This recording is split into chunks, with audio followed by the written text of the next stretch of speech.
voltar. Primeiro amor. Quero voltar ao início de tudo. Lembra de Éfeso, a carta de Éfeso, lá em Apocalipse?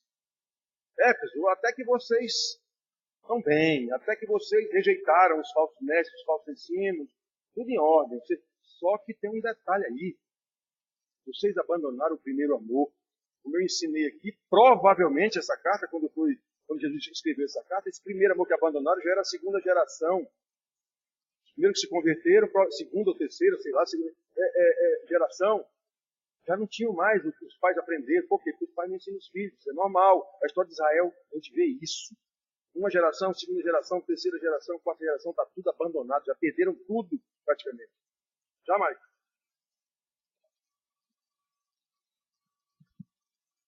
Então nós temos o cântico, primeiro amor. Claro que a gente não toca como os músicos profissionais, mas a gente dá o andamento para todo mundo cantar. Quero voltar ao início, encontrar-me contigo, Senhor.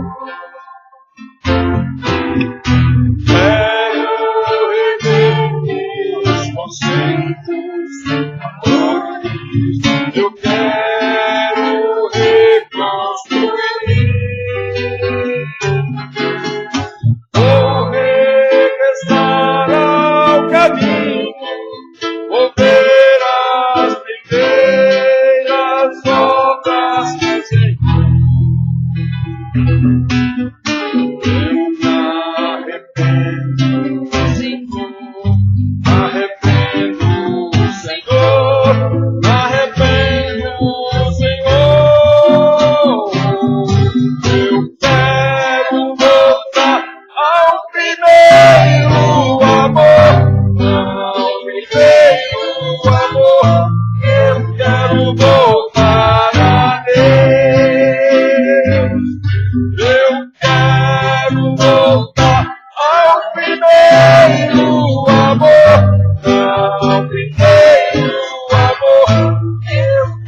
quero reconstruir. Vou regressar ao caminho, vou ver as primeiras obras do Senhor. Eu me arrependo,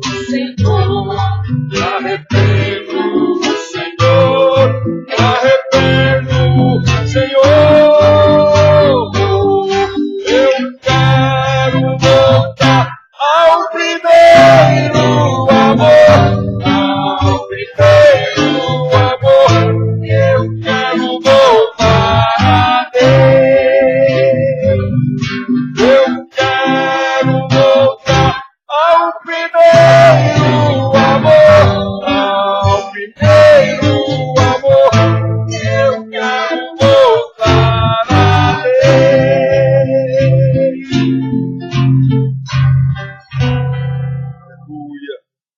Seja no nome do Senhor.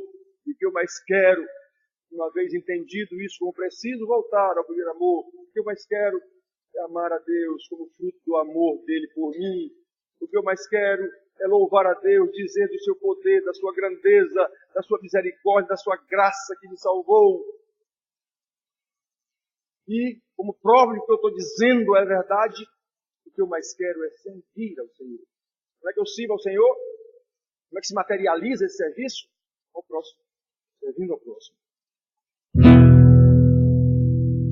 O que eu mais quero em meu viver é te amar. O que eu mais quero em meu viver é te amar, Jesus. Quero te amar.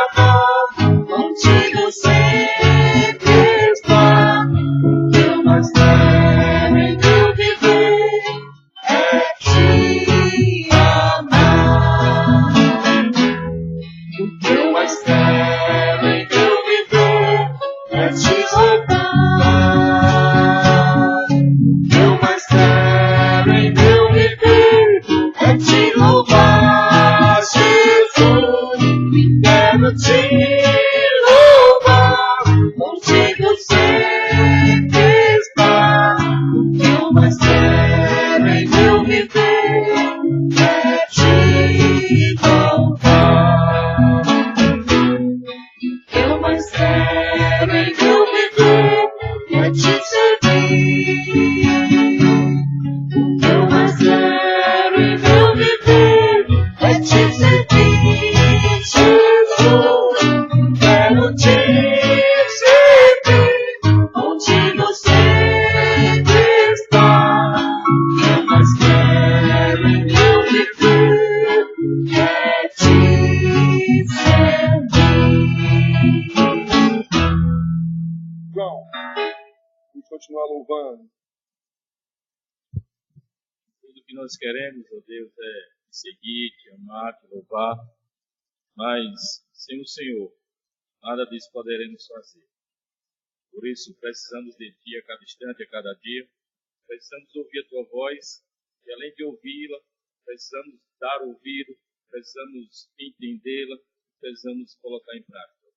Nos ajuda também a isso. Que oramos no nome de Jesus. Amém. Amém.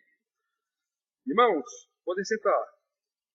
Vamos abrir nossas Bíblias na carta de Paulo aos Gálatas.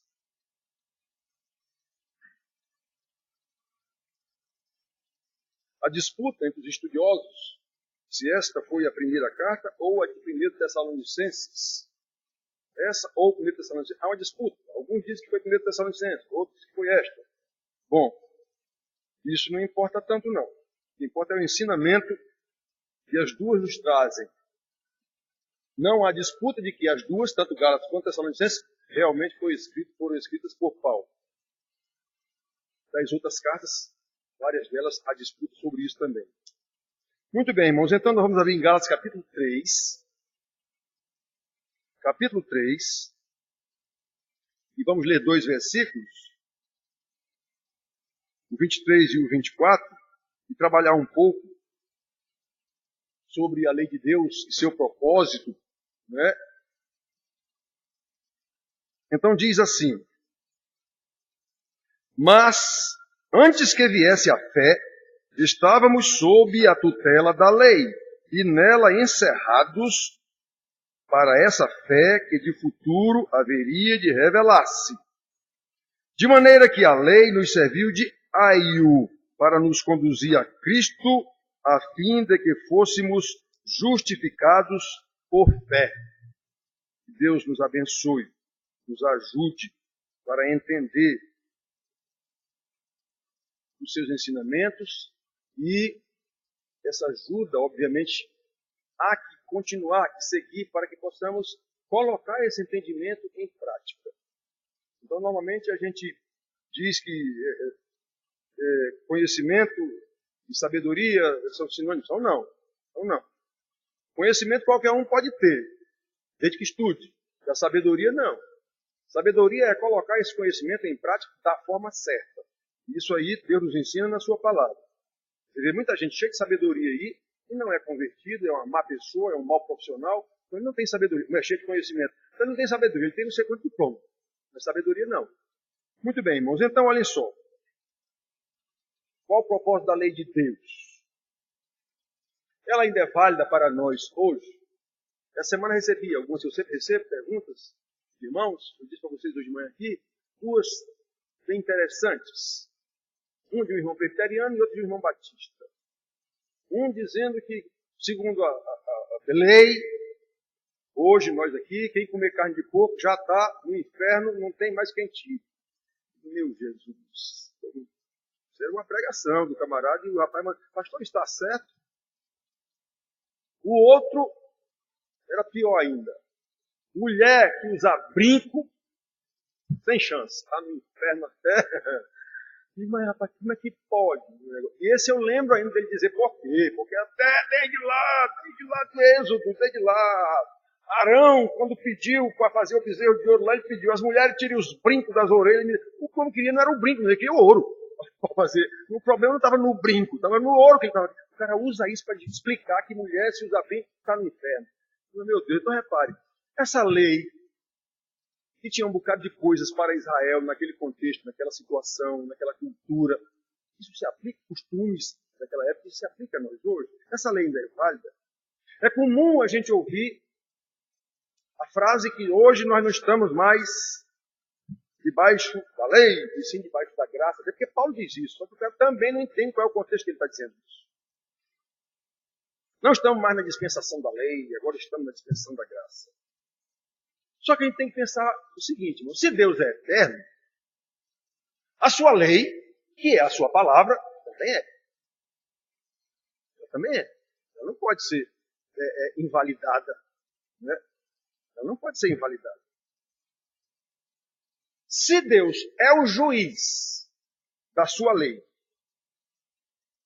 e foi o legislador dessa lei, foi ele que fez a lei, é o legislador, e é o juiz que vai aplicar a lei. Então essa lei não pode mudar. Essa lei é eterna. Essa lei se aplica cabalmente até o momento em que ele disse que ela duraria, ela durará. Portanto, irmãos, como Deus é perfeito e justo, tanto a sua lei é perfeita e justa, como a sua aplicação também é perfeita e justa. Na sua integridade.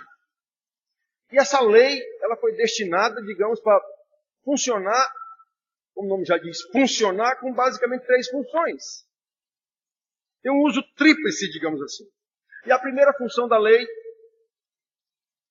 é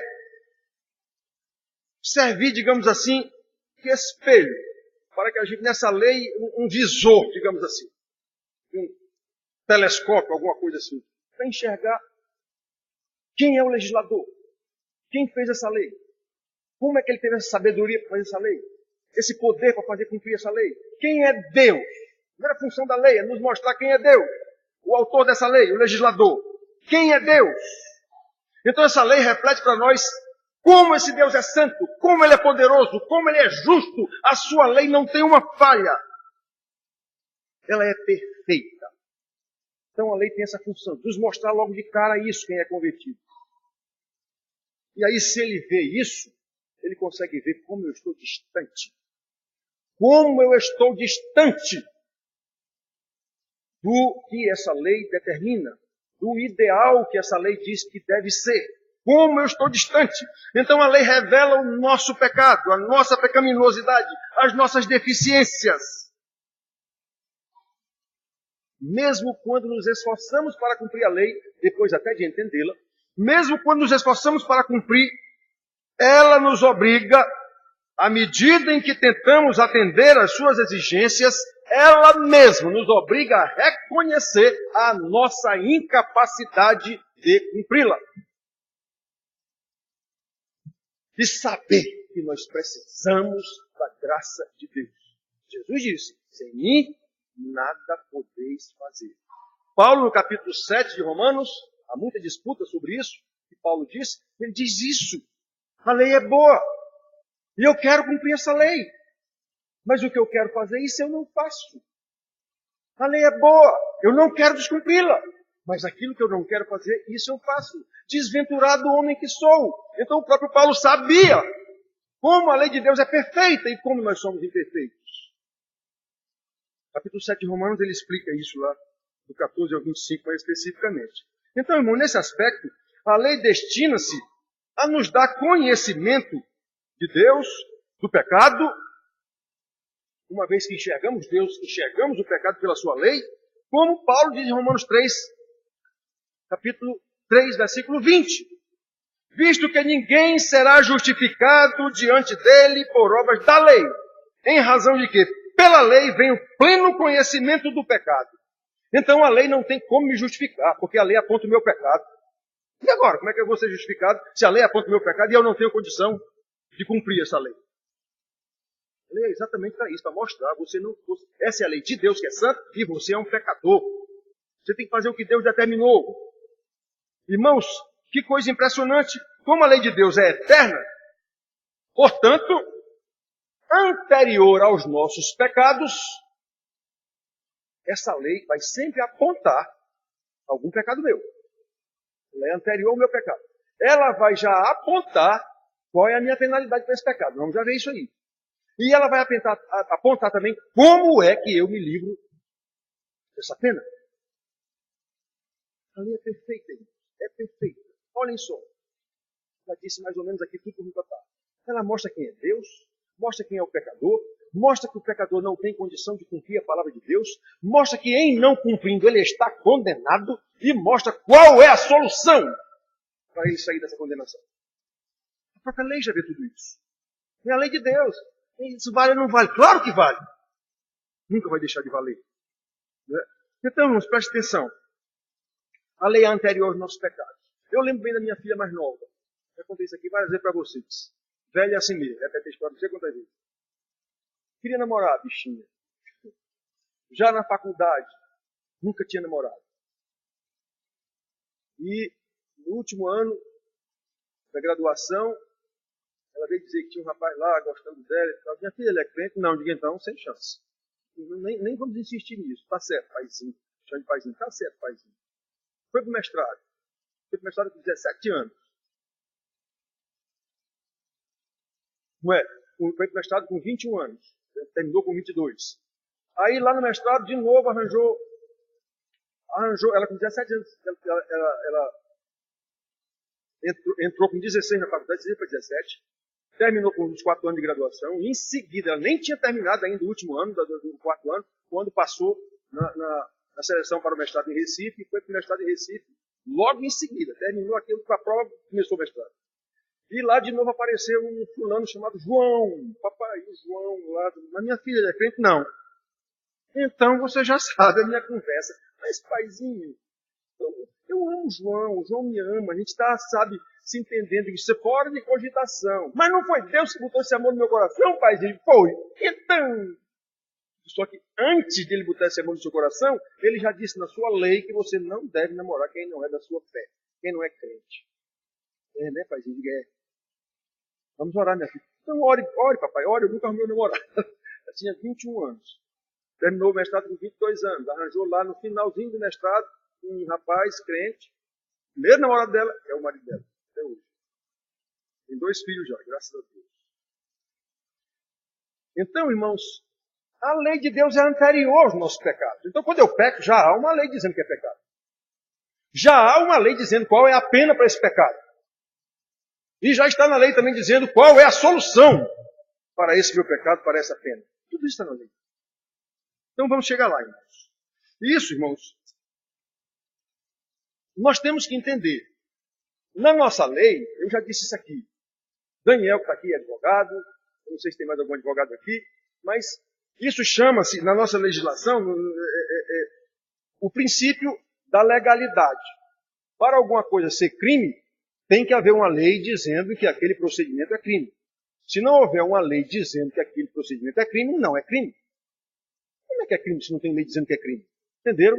Chama-se princípio da legalidade. Tem que haver uma lei dizendo que esse procedimento é criminoso. Esse mesmo artigo é o artigo 30, é o inciso 39 do artigo 5º da Constituição e o capítulo 1º do Código Penal. Né? O artigo 1º do Código Penal, aliás, capítulo da Bíblia. Então, irmão, nós vemos isso aqui. Não há crime sem lei anterior que o defina. É assim que está escrito na nossa Constituição e no Código Civil. Não há crime sem lei anterior que diga que isso é crime. Pois é, todo pecado nosso já está na Bíblia dizendo que é pecado. Então não tem como fugir. Não tem como fugir. Irmãos, isso é o princípio da legalidade. E Paulo diz em Romanos, capítulo 4, versículo 15, que a lei suscita a ira. Por quê? Porque é a lei que mostra o seu pecado. Onde não há lei, também não há pecado. Exatamente isso que Paulo está dizendo. A lei suscita a ira de Deus. Por quê? Porque a lei está dizendo o pecado, que o transgressor vai ter que ser punido, e Deus se irrita com a transgressão e vai aplicar a pena. E nós vamos já ler aqui a sequência do próprio artigo. Onde não há lei, também não há transgressão. Claro.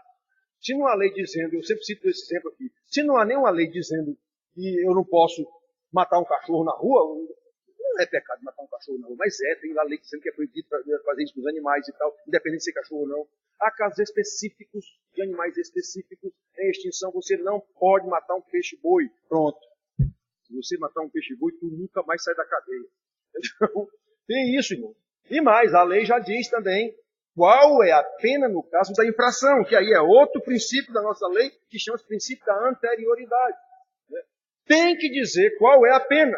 Ora, se eu matei um peixe-boi, está lá dizendo que é passivo de pena de cadeia de 20 a 30 anos. Está lá dizendo já. Já está, senão como vai aplicar a lei?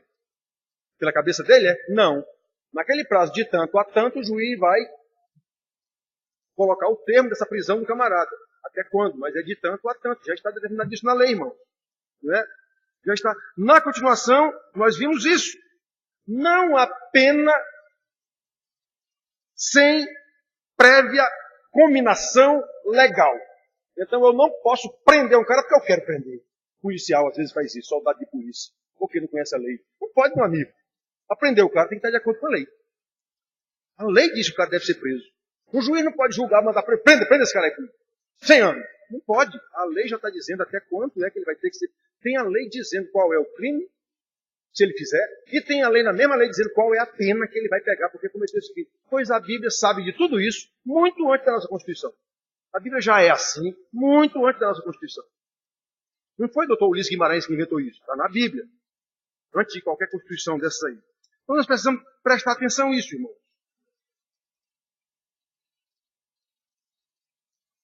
A lei de Deus já traz o pecado, ela aponta o pecado, e já traz a pena para quem não cumprir essa lei. E todos nós sabemos que somos incapazes de cumprir a lei. A própria lei já diz isso também. Por isso nós precisamos da graça de Deus. E Ele é tão gracioso mesmo. Preste atenção a essas coisas que eu já disse no início, mas agora. Ele é tão gracioso que a lei que aponta o pecado é a mesma lei que condena o pecador. Também se destina essa lei a conduzir esse pecador ao arrependimento. Essa mesma lei já aponta qual é a solução, já aponta qual é o perdão, já aponta qual é a salvação. Exatamente como está escrito em Gálatas, que nós vimos aqui, 2 versículos. Desde o 21, a gente leu do 23 e 24, mas desde o 21 está dizendo, é porventura a lei contrária às promessas de Deus? Não, não é, de modo nenhum. Mas a Escritura encerrou tudo sobre o pecado para que, mediante a fé em Jesus Cristo, fosse a promessa concedida aos que creem, a promessa da salvação. Aí ele vem, de maneira que a lei serviu de aio. Aio é professor, preceptor, babá, tutor, alguém que está conduzindo, alguém que não sabe. Então é isso que é aio. É alguém que está ensinando, levando alguém para um lugar que ele deve ir e ele não sabe. Isso. A lei serviu de aio para nos conduzir a Jesus. A lei que mostra quem é Deus, o legislador, o justo juiz, o dono de tudo, o Criador, que fez a lei, que aponta que eu sou pecador, que diz que esse meu pecado precisa de uma pena e essa pena é a morte. O salário do pecado é a morte. Mas a dádiva, a eterna graça de Deus está em Cristo Jesus. Mesma lei. Aponta o começo, o meio e o fim. Que coisa linda, irmãos. Que coisa linda. Como Deus é gracioso na dispensação da sua lei como um total. Aí, irmão, pensa que lei é uma coisa, graça é outra. Não, irmão. A graça na lei totalmente. Assim como a lei na graça totalmente. A mesma lei, repetindo, que ensina, que condena, é a mesma lei que também se destina a conduzir o condenado à salvação. Essa é a primeira parte, não é? Primeira função, digamos assim, da lei. Nos mostrar todos esses aspectos. A segunda função, restringir o mal. Ora, eu não quero que se acabem os peixe-boi. Então, tem que haver uma lei proibindo matar os peixe-boi. Isso é um mal para a natureza. Eu não quero que alguém se aproprie indevidamente do bem alheio. Então, há uma lei dizendo que é proibido roubar, é proibido furtar. Tem uma lei dizendo isso. Então, a lei é para restringir o mal. Há uma lei dizendo que eu não posso desviar um menor dos ensinamentos do pai dele. Então, independentemente de você ser crente, pastor, ou o que for, isso é crime. Peça permissão ao pai dele, se for o caso. Então, irmãos, prestem atenção. A segunda é restringir o mal. Embora a lei não possa, por si só, pela letra da lei, livrar alguém, porque nós sabemos que não temos condição de cumprir toda a lei. Foi por isso que Paulo diz que a letra mata, mas o Espírito vivifica. Ela não pode. 2 Coríntios 3,6, né? Ela não pode inibir, só a lei, ela não pode inibir totalmente a ilegalidade. As pessoas descumprem a lei, até onde há pena de morte. Então, todo mundo sabe que na Indonésia, digamos assim, há pena de morte. Aí me vai aquele brasileiro com a prancha daqui carregada de cocaína para a Indonésia, se eu não me engano foi na Indonésia, lá é apanhado com essa prancha e foi condenado à morte. Aí fica todo mundo se descabelando aqui, até o presidente da República mandou uma carta para o presidente da República de lá, ou sei lá como é o nome do cidadão de lá, pedindo clemência sobre o rapaz. Isso é um insulto. O que o nosso presidente fez é um insulto, é uma barbaridade mandar uma carta a um presidente de uma república pedindo para o cara descumprir a lei dele. Que loucura é essa? Pois é, o nosso presidente fez isso. Não queres morrer? Não leve cocaína para o país, não vá contrabandear lá, pronto. Venha contrabandear no Brasil, que é livre. Então, irmão, reparar, a lei não diz, ela não prevê. Esse cidadão, quando foi com a prancha, ele não sabia que tinha pena de morte lá por causa da droga? Sabia. Ele arriscou. Então nós sabemos que não temos condição de cumprir a lei, como Paulo disse. Não temos condição, não é? Por isso que um dos aspectos da lei é restringir, embora a gente sabendo que a lei por si só não pode, por causa das penalidades previstas para cada crime, mesmo assim ela não inibe totalmente. Ou seja, ela não elimina o mal, mas inibe muito. Eu não faço, porque se eu fizer, vai acontecer isso comigo. Né? Então isso é o temor da lei. E Paulo fala isso também. Certo? Está na Constituição Federal, já vimos agora, no Código Penal, que não há crime sem lei anterior que o diga, nem há pena sem já estar constante da lei. Pois Paulo diz assim, aos Romanos capítulo 13, queres tu não temer a autoridade? A autoridade é aquele que está fazendo cumprir a lei, policiais, juízes, ou o que for. Queres tu não temer a autoridade? Faze o bem. Faze o bem. Quer tu não temer ir para a Indonésia? Então vá numa boa, com a sua roupa, obedecendo às leis. Você não tem o que temer.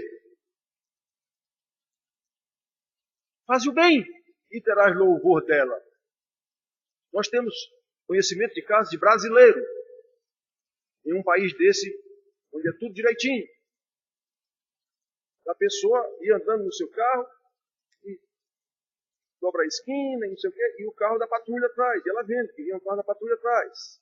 Quando chegou no canto lá, o carro parou perto e deu os parabéns por ela ter cumprido tudo direitinho desde onde ela vinha. Paulo diz isso. Paulo diz isso. Não queres temer a lei, o juiz, faz o bem e terás louvor dela. Está vendo? A moça teve louvor da lei. Olha, parabéns. Nós vimos aqui, sabendo que a senhora não é daqui, vimos que a senhora cumpriu tudo direitinho. Parabéns. Está aqui, ó. Queres tu não temer a autoridade? Faz o bem e terás louvor dela. Visto que a autoridade é ministro de Deus. A autoridade é ministro de Deus. Para o teu bem. Entretanto, se fizeres o mal, então teme. Aí você tem que temer mesmo. Porque não é sem motivo que a autoridade traz a espada. Aqui o homem está falando de pena de morte, viram? Não é sem motivo não que a autoridade traz a espada. Pois é ministro de Deus. Vingador para castigar o que pratica o mal. Desse modo, irmãos, quando a lei ensina, quando a lei condena o infrator, ela também, de novo, garante a ordem civil restringindo o mal. De certo modo, a lei protege o justo do injusto. Eu não tenho meus bens roubados e tomados. Há uma lei que protege. Então, se você é um justo, essa lei vai proteger você do injusto. Por quê? Porque ela vai castigar o injusto. Ou pelo menos na teoria, né? Ela é assim. Ela é assim. Em tudo isso nós vemos a graça de Deus na sua lei. A mesma lei que aponta o crime, a mesma lei que aponta a pena, a mesma lei que faz cumprir essa pena, é a mesma lei que lhe livra você do infrator, do pecador, do perverso, é a mesma lei. Você, cidadão de bem, vai andar incólume, como se diz, vai andar numa boa na rua, porque há uma lei que vai punir se alguém vier lhe fazer algum mal injustamente. Pois é, tudo isso é graça de Deus na sua lei, que está em vigor. A terceira função da lei, irmãos, é guiar os regenerados. Uma vez que eu enxerguei essa lei, uma vez que eu enxerguei quem é o autor da lei, quem é o legislador, quem é o juiz dessa lei, eu entendi tudo isso. Essa lei, no caso que foi escrita aqui, ele está falando, é a lei que trouxe os judeus para o conhecimento do Messias. Esses gentios da época entenderam que aquele que morreu na cruz era exatamente esse Messias prometido nessa lei. Eles entenderam tudo isso. Pois é, pois agora essa mesma lei, que Paulo agora chama de lei de Cristo, no Novo Testamento, né, é a mesma lei. Ela só está caminhando. Ela apenas está caminhando. Ela vinha de lá dizendo que esse Messias viria, pois esse Messias veio. E ele agora está dizendo o que é que a gente deve continuar fazendo até o dia em que ele voltar como justo juiz. Ele ensinou. Lucas, no seu evangelho, começa a sua carta ao ilustríssimo Teófilo, eu acho que é Teófilo, dizendo, e eu vou lhe contar o que foi que esse Jesus que estão dizendo que era um bandido, que era um criminoso, que matava uma coisa, eu vou lhe contar o que foi, detalhadamente, o que foi que ele começou a ensinar e a fazer. Esse é o começo do evangelho de Lucas. Atos dos Apóstolos, que é a continuação, escrito pelo mesmo escritor, a carta é outra carta para o mesmo ilustríssimo Teófilo, acho que é Teófilo, dizendo, olha, ilustríssimo, eu agora vou te contar o que foi que os apóstolos daquele Jesus continuaram a fazer e a ensinar. Jesus começou a fazer e a ensinar, eles continuaram a fazer e a ensinar. É a mesma lei, irmão. É a mesma lei. Ela só está caminhando. É a mesma lei. Alguns aspectos da lei perderam a validade? Sim. Por quê? Porque a lei era destinada, do aspecto cerimonial, àquele cerimonial todo que veio a Cristo. Foi cumprido. Cristo disse, eu cumpri a lei. Nesses aspectos. Todas aquelas cerimônias da lei eram apontando para Cristo. O Cordeiro, lá da Páscoa, pois é, Jesus, o Cordeiro de Deus, era tudo apontando para Cristo. As festas, as solenidades, os sacrifícios, tudo, o templo, tudo era apontando para Cristo. Então isso foi cumprido. Tanto não tem mais tempo. Não tem mais aqueles cerimoniais todos. Isso foi cumprido. O aspecto moral dessas cerimônias, que era, por exemplo, Paulo cobra aos Coríntios, ordem e decência, isso não morre nunca. Mas o aspecto prático daquela cerimônia não tem mais isso. E o aspecto legal, lei civil. Lei civil nós temos a nossa, do Dr. Luiz Guimarães. Então nós vamos cumprir a nossa lei, e não a de Israel. Essa aqui é a lei para Israel, não para nós. Então o aspecto legal das coisas lá, em muitos aspectos, não se aplica a nós. Nunca se aplicou, nem vai se aplicar. Então, irmãos, agora, esses regenerados que entenderam a lei, entenderam esses primeiros aspectos da lei, o Deus que criou tudo, o Deus que fez tudo, o Deus que promulgou essa lei, que fez essa lei, deu essa lei através de Moisés, essa lei era para levar a Cristo, essa lei aponta o pecado, mostra que nós não temos condição, temos que ter um Messias. O que é Messias? É aquele ungido que vem nos salvar. Tem que haver um Redentor. O que é Redentor? É aquele que vem nos tirar da escravidão. Essa lei diz tudo isso. Pois é, ele chegou. Os que creram nessa história, lembram?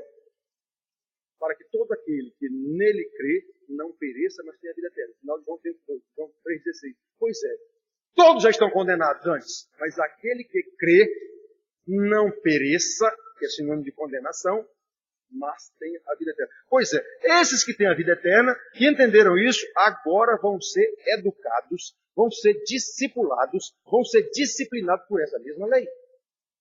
O mesmo evangelho que salva é o mesmo evangelho que santifica. Por isso que quando um pastor chama a sua igreja ao arrependimento, ele não está fazendo nada de errado, muito pelo contrário. O mesmo evangelho que o salvou é o mesmo evangelho que vai conduzi-lo em santidade de vida. E conduzi-lo em santidade de vida tem que chamar você ao arrependimento o tempo todo. Por quê? Porque você é um pecador que não pode cumprir a lei. Se não for pela graça de Cristo. E sem arrependimento não tem graça nenhuma. Nem perdão. Que é a primeira graça, digamos assim. Então, irmãos, a gente tem que entender essas coisas. É também função da lei levar esses salvos à prática das boas obras conforme ele mesmo estabeleceu. Lembra de Efésios 2:10, 8, 9, 10? De vez em quando eu lembro isso aqui, porque tem que lembrar. 8. Pela graça sois salvos mediante a fé. Isso não vem de vós, é dom de Deus. 9. Não de obras para que ninguém se glorie. 10. Pois somos feitura dele. Dele quem? De Deus. É de Deus que ele está falando. Somos feitura dele, criados em Cristo Jesus para boas obras, as quais, as boas obras, Ele mesmo criou para que andássemos nelas. Então, repare, é Ele que nos salva pela graça mediante a fé. Foi Ele que disse como é que nós temos que andar, está aqui na lei. E isso são as boas obras de Deus, não são nossas, são de Deus. E é Ele que nos leva no cumprimento dessas boas obras. Por quê? Porque nós não temos condição de cumprir a lei por nós mesmos. É Deus quem faz tudo. Que Deus gracioso. Então tem essa história de que lei e graça. Lei e graça é a mesma coisa. A graça na lei. Como a lei na graça. Nunca deixou de ter. Ah, mas Jesus disse que agora é só amar a Deus e ao próximo. Ah, então tu acha que é só isso? Pois amar a Deus e ao próximo. Jesus mesmo diz no final lá. Nisso está toda a lei. Como é que eu amo a Deus? Como é que eu vou demonstrar que amo a Deus? Cadê Deus? Onde é que está Deus para mostrar o meu amor a Deus? É vindo para a igreja de domingo? É dando dízimo? Não, irmãos. Isso é também. Não é só isso. Então, amar a Deus sobre todas as coisas. Irmãos, isso é tão simples, amar a Deus sobre todas as coisas. O que é que a gente faz todo dia? Quantas vezes a gente deixa de demonstrar esse amor a Deus por causa de um filho? E deixo de honrar o que Deus mandou para não desagradar o meu filho. Pois é. É tão simples, pastor. Basta amar a Deus sobre todas as coisas. Ah, é, hein? Deixo de ir para a igreja porque simplesmente eu estou meio indisposto. Ou deixo de estudar, ou deixo de ir para a aula, ou sei lá o quê, me esqueci, não vou, fulano me chamou para ir ali. Pois é. E você tem a cara de pau de dizer que está cumprindo o que Jesus mandou. Amar a Deus sobre todas as coisas. Quantas coisas você coloca diante de Deus e acima de Deus? Quantas? Toda hora, todo minuto, todo dia. Quantas? Pense nisso. Pense nisso. Não é fácil, Jesus disse que é só amar a Deus. Pois é. Olha a sua vida, seu amor a Deus.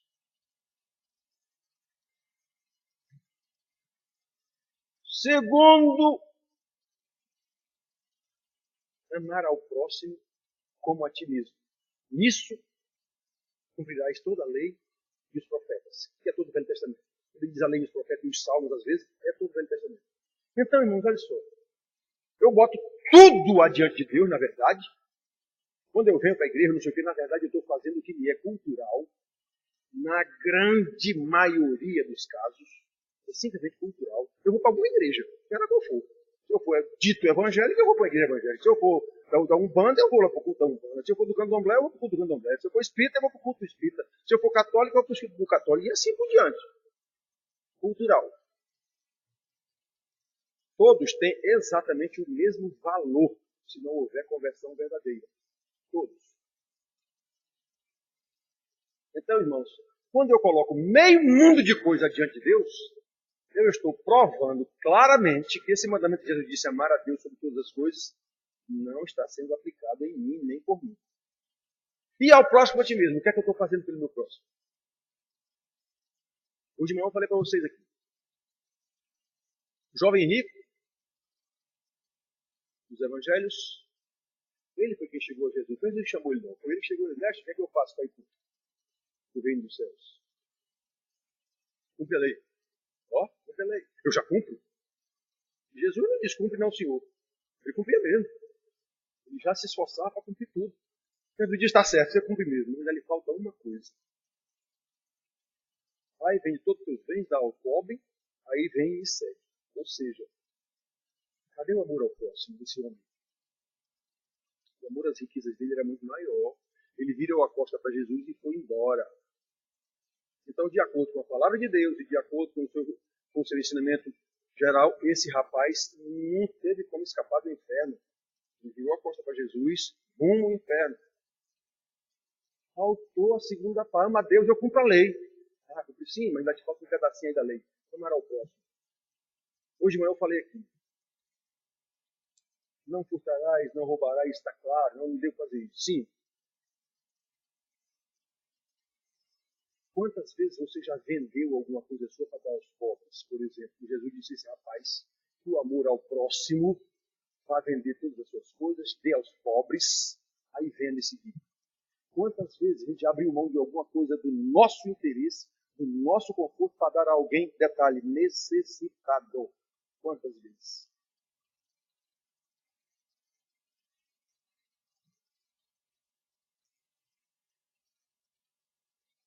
Pelo entendimento da lei de Deus, roubar ou furtar alguém não é simplesmente chegar e tirar o bem do camarada. Quando eu não dou o que Deus me deu, quando eu não dou a alguém que não tem, e eu sei que ele não tem e que precisa, e eu tenho, inclusive com condição de dar a ele, pois é, você acabou de roubar e de furtar também dessa pessoa. Isso é amar a Deus e amar ao próximo. Quem é que observa isso ao pé da letra, ou pelo menos se esforça para cumprir isso de um entendimento bíblico? Quase ninguém. Em igreja nenhuma. Quase ninguém. Mas é fácil, basta amar a Deus e ao próximo. Tem mais cumprir lei nenhuma, não? Isso era no tempo da lei, agora nós estamos no tempo da graça. Basta amar a Deus e ao próximo. Pois é, mostrei para você agora, que você nem ama a Deus nem ao próximo. Diz, como Jesus disse, esse povo de novo com os lábios, mas seu coração está distante de mim. Então isso são coisinhas, irmãos, coisinhas. Coisinhas. Na hora que eu maltrato minha mulher, eu não amei a Deus coisa nenhuma, nem amei o meu próximo. E bota próximo nisso, a minha mulher. Na hora que eu não respeito meu marido, eu não amei a Deus coisa nenhuma, porque desonrei ao Senhor em descumprir a sua lei. E desonrei meu marido porque não lhe fui obediente, ou observador, ou auxiliador, o que for. Pois é, nem amei a Deus, nem ao próximo. E bota próximo nisso, é meu marido. Quando eu não ensino meus filhos, não repreendo meus filhos, ou deixo meus filhos fazerem alguma coisa errada, eu vendo que está errado, mas não impeço para não ter problema com meu filho. Pois é, você não disse que ama a Deus? Ama coisa nenhuma, você botou Deus lá no chinelo. Nem ama o seu filho, como a Bíblia diz, aquele que não disciplina o filho, não ama. Irmãos, isso são coisas que acontecem todo dia com a gente nas nossas casas. A gente não percebe. Não, mas eu amo a Deus e eu posso fazer isso. A lei, irmão, se eu sou regenerado mesmo, essa lei vai me guiar. Eu vou lutar com todas as minhas forças, sabendo que essas minhas forças são insuficientes, mas eu vou lutar com todas as minhas forças, agora fortalecido no Senhor e na força do seu poder, Efésios 6:10. Agora eu vou cumprir no Senhor. Lembrando, João 15:5. Olha, eu sou a videira. Meu pai é o agricultor. Vocês são os ramos. Então, o ramo que não estiver ligado à videira, o agricultor, ele vai secar, ele está desligado, ele vai secar, o agricultor vai jogar no lixo. O ramo que não produzir fruto, ele vai cortar, ele vai jogar no fogo também. Irmãos, isso está na Bíblia, a gente lê isso e passa a ler a vida inteira. Mas não vai se aprofundar. O que é que isso quer dizer? Como é que isso se aplica a mim? A minha vida está enquadrada nesse negócio aqui para o que deve ser, ou não, porque ela vai estar enquadrada de algum jeito. Ou você vai estar correto, ou você vai estar errado. Ou você vai estar na linha da bênção, ou você vai estar na linha da maldição. A própria lei diz isso. A própria lei diz isso.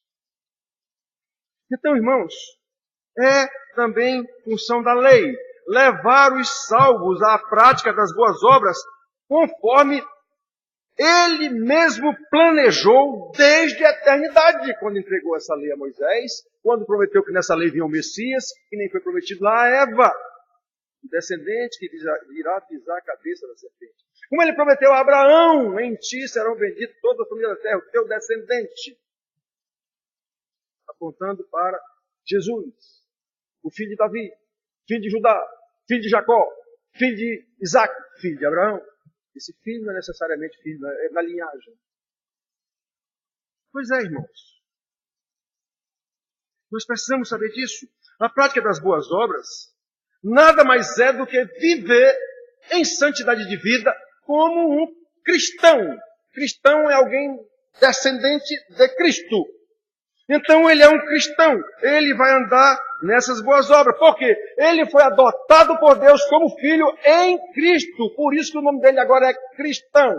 E obviamente, como filho do Pai, ele vai fazer a vontade desse Pai. Ele vai honrar esse Pai. Porque ele sabe que nada mais agrada ao Pai do que a obediência. Oh, meu filho, que coisa linda. Os meninos todo domingo aprendem comigo ali. Provérbios, versículo por versículo. Olhem quantas vezes aqui tem provérbios ensinando isso. Filho desobediente é desonra para o pai, envergonha sua mãe. O filho obediente é coroa, é alegria dos pais. Ele honra os pais.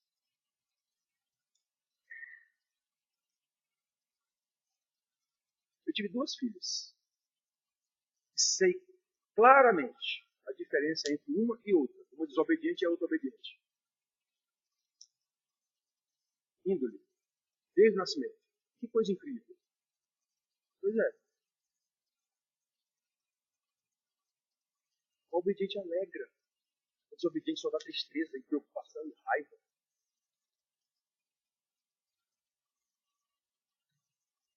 Todo mundo que é pai que sabe disso. A alegria que dá de um filho obediente, estudioso, zeloso, organizado, relaxado, preguiçoso, não estuda, não faz nada, tudo que faz é errado. Pense no desmanter. Todo mundo sabe disso. Quem tem filhos assim. Então, irmãos, esse salmo, que tudo foi pelo entendimento da lei, entendimento da salvação que está na lei, conhecimento de Jesus que está na lei. Lembra de Jesus no templo? Pegou Isaías, desenrolou o rolo. O Espírito do Senhor Deus está sobre mim, porque Ele mandou para dar vista aos cegos, livrar os encarcerados. Pois é. Enrolou. Hoje se cumpriu esta palavra.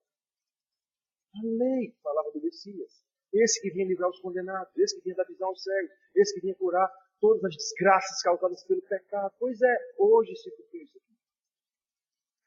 Os doutores da lei quiseram apedrejá-lo, não entenderam nada. Então, irmãos, ele não cumpriu a lei? Cumpriu. Eu entendi. O que foi que aconteceu para que essa lei seja cumprida? Porque eu não tinha condição de cumprir, sou um pecador, miserável, Deus é santo. Entendi agora. A lei que apontou o meu pecado, a lei que disse qual era a pena que eu deveria, o salário do pecado e a morte, é a mesma lei que diz virá um remidor, virá um Messias, virá um Salvador. Entendi quem é esse Messias.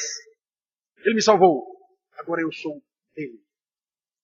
Agora eu vou lutar para fazer a vontade dele e não a minha. Já não vivo eu, mas Cristo vive em mim, como Paulo ensinou.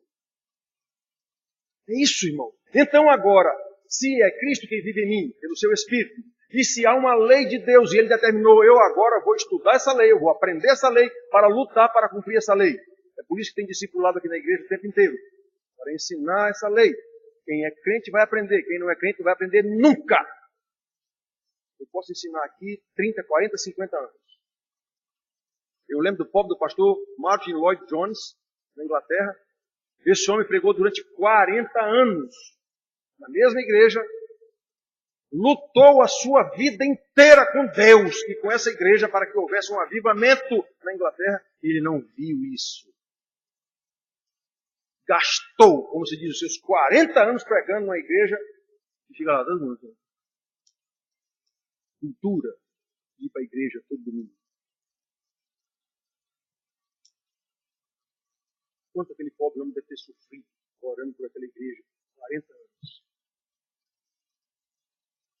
Então, irmãos, essa é a terceira função da lei. Guiar os regenerados. A lei diz aos filhos de Deus o que é que agrada ao Pai. Nesse sentido, a lei se torna uma espécie de código de família. Uma família organizada, o pai, juntamente com a mãe que é sua auxiliadora, determina as regras da casa. E esses filhos vão cumprir essas regras da casa. Como eu já disse aos meninos aqui que viajam a semana inteira, digo, olha, antes de sair a cada semana, na hora de orar antes de sair, de manhã, antes de vir para a escola, tudo, olha, presta atenção, fulana, meninos, já sabem como é o procedimento aqui, enquanto eu vou ficar fora essa semana. Minha esposa vai ficar aqui no comando das coisas, mas já está tudo direcionado, eu junto com ela, vocês, filhos, vão fazer tudo direitinho. Um código de família, pois assim é a lei. A gente não diz isso, era para dizer para a nossa mulher e nossos filhos. Pois é, Deus está dizendo para os seus filhos, vocês agora vão fazer assim.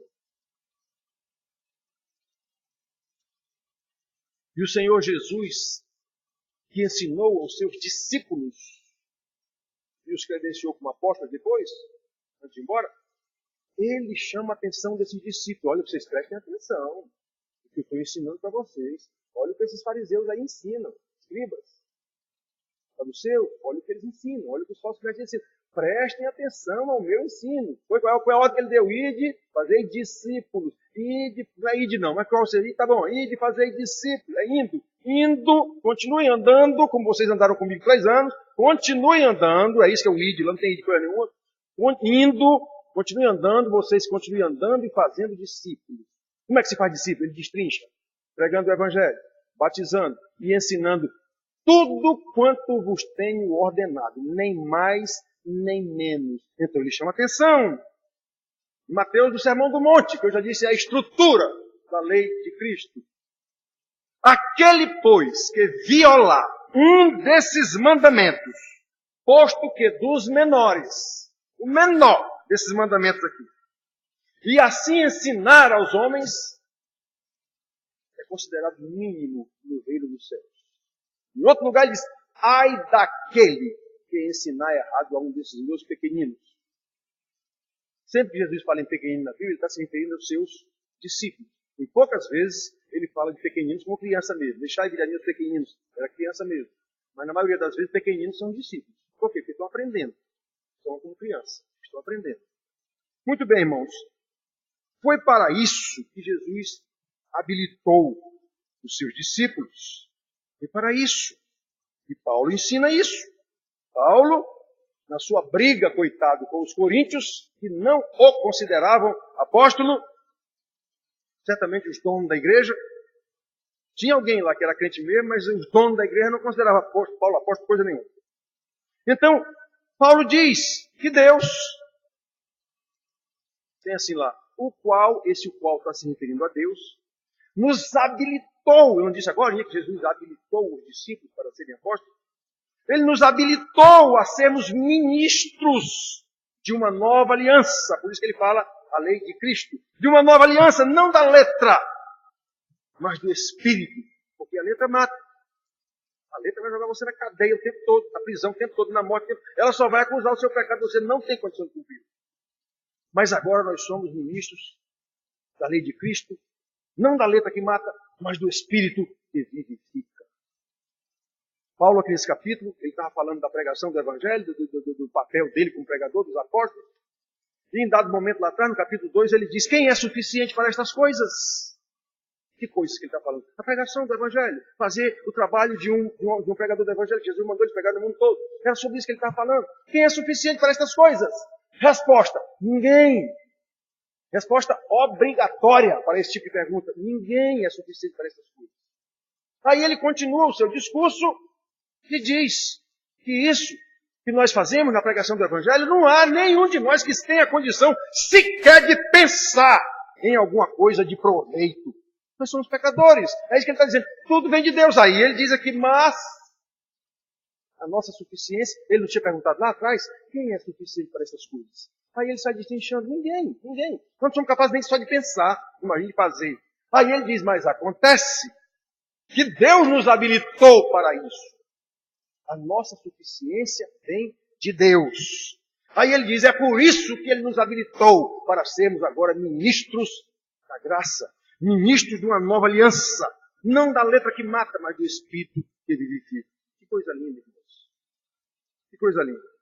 Assim, embora não tenhamos mais que cumprir a lei do Velho Testamento nos aspectos cerimonial e civil, como eu já disse, no aspecto moral, cuja espinha dorsal é o Sermão do Monte que Jesus Cristo pregou, nós estamos totalmente sob a lei de Cristo, como Paulo chama, que é a mesma lei, só fez prosseguir. E devemos segui-la como uma regra de vida.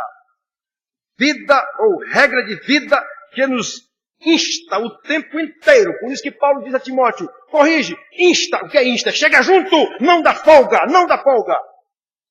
É isso que é insta.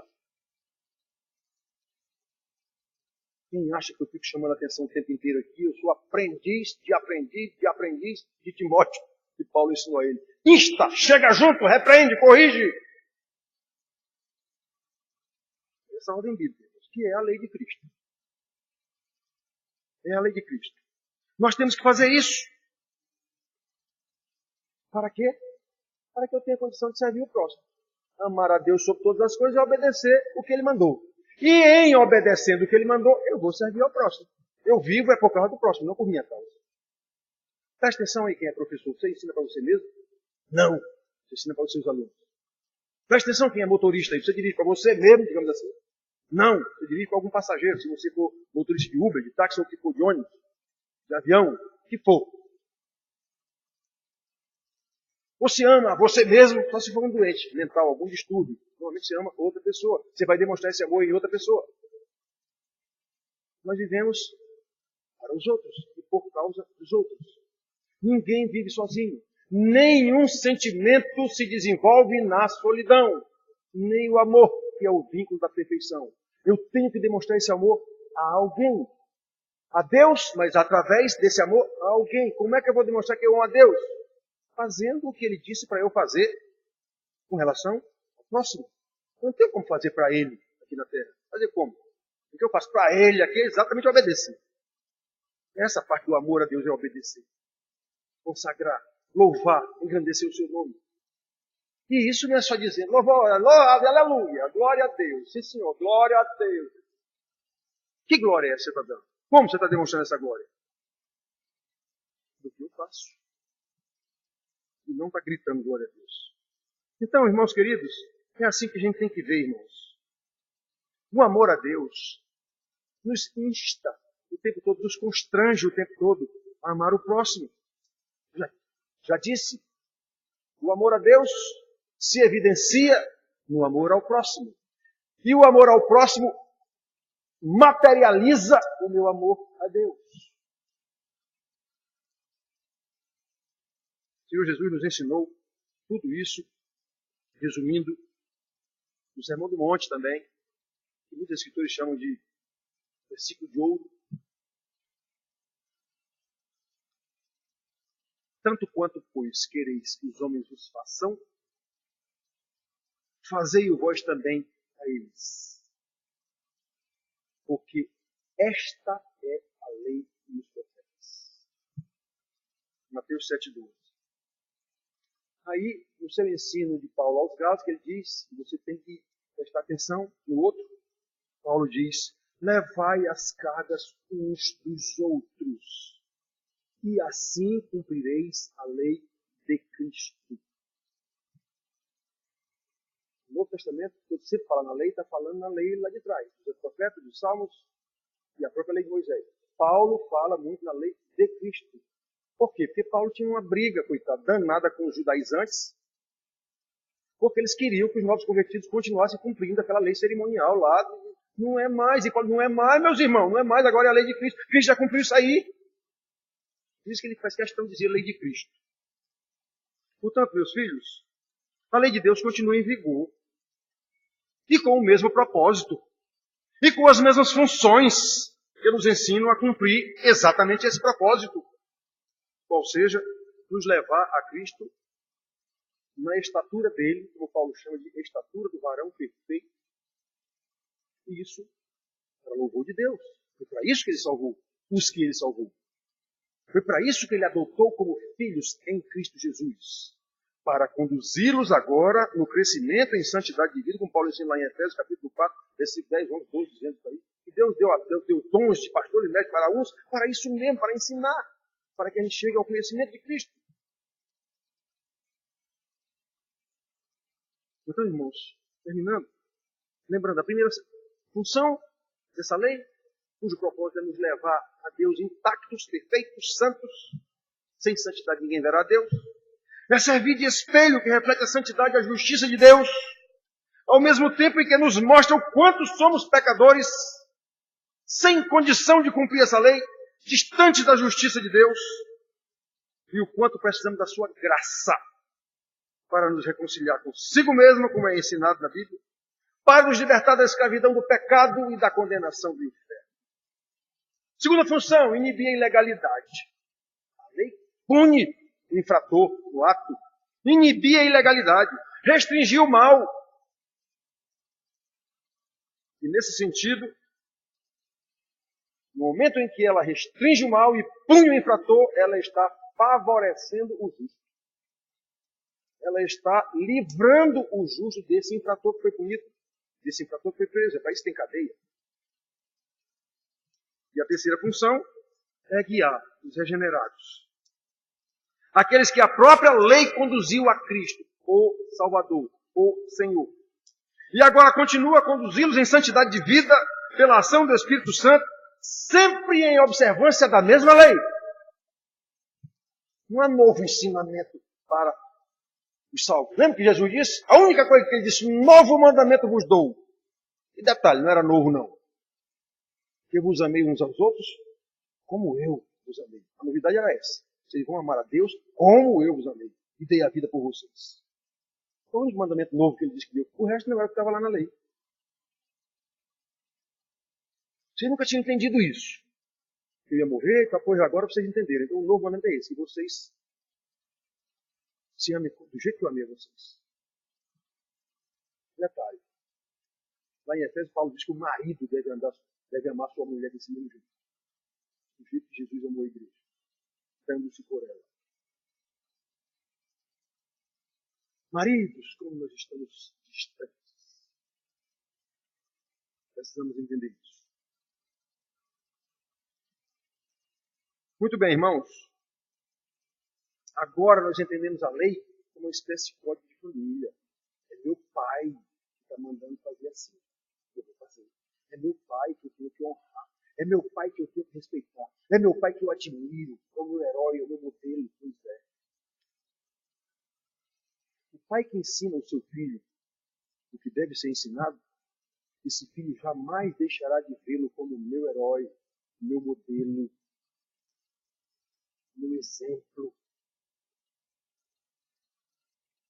Ele vai crescer, vai passar por uma tal fase de adolescente, sempre admirando meu pai. É meu pai, é meu amigo. O que ele me diz é o que vale, não meus colegas do colégio. É o meu pai. É ele quem me ensina. É ele quem está formatando o meu caráter. O pai que ensina o filho como deve ensinar. Pode haver exceção? Pode sim. Mas normalmente a regra é essa. Esse filho jamais vai desonrar esse pai.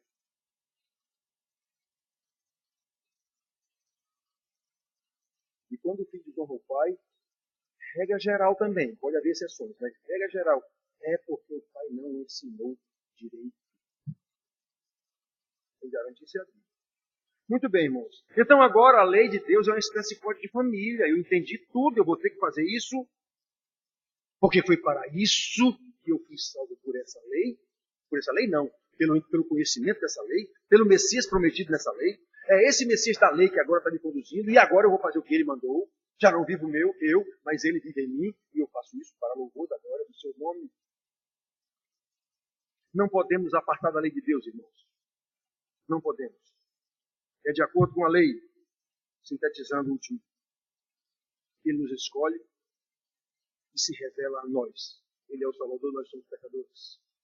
É de acordo com a lei, ele pune os injustos e galardoa os justos que ele escolheu em Cristo Jesus.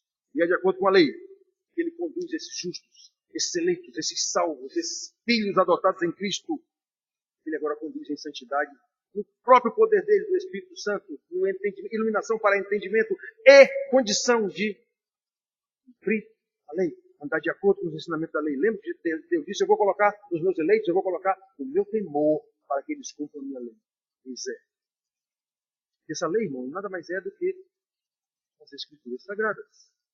Por isso, nunca podemos nos apartar da lei de Deus.